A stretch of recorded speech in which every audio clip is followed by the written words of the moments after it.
I am so excited to be joined right now by Adam Hornung, Director of Behavioral Health Services at LDS Hospital. It's so funny that I sent in this topic about sunshine and the study BYU's done, how to help, because I'll tell you, I have a hard time in the winter with this. Okay, what is it? Seasonal affective disorder. What is seasonal affective disorder? So it's just a way for us to be able to classify that there is some impact when the season changes, particularly when sunlight is less, that it seems to impact mood and functioning somewhat for people. So what sort of symptoms are people seeing? So you could think about it as just sapped energy a little bit, maybe some depressive symptoms, things like that. So just a little more prominent when the sunlight backs off a little bit. And so that's mainly it's from the sunlight? We think so. I think we don't know for sure, but there is thought that as sunlight backs off a little bit, that serotonin levels back off a little bit, and that definitely impacts mood. So what is your advice to people who maybe are experiencing seasonal affective disorder? Yeah, I think that's where you want to bite the bullet and get outside. Even if it's cold. Even if it's cold, bundle up, get out there and take advantage of the light that is there. There's less during the winter for us, for sure, in Utah, but get out there and take advantage of some of it. I love that you said in here, even if it is overcast outside, that could still have a positive effect.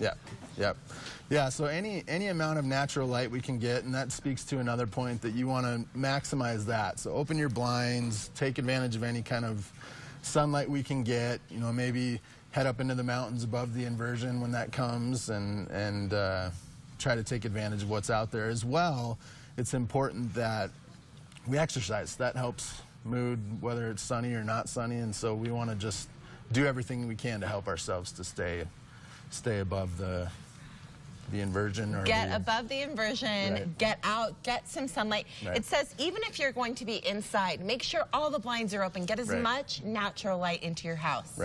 So that's really what's helping with that is the serotonin levels. That's what you're saying with that. Okay, with the physical activity, how much do you guys recommend getting a day that will really be able to help keep this disorder at bay? I mean, I think it goes back to the recommendations that are out there. If we can do 30 minutes of some walking or activity or just something to get up and get moving and get things moving.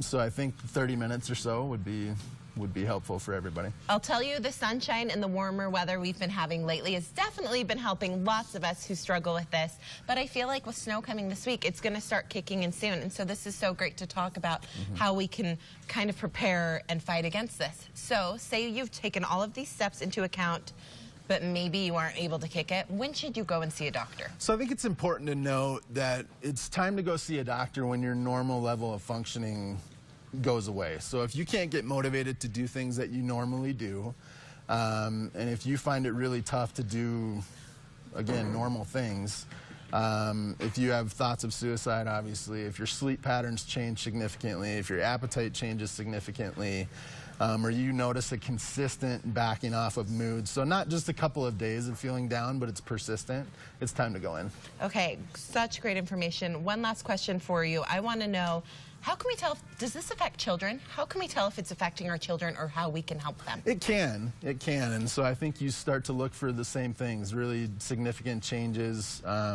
lack of motivation beyond what's normal here and there.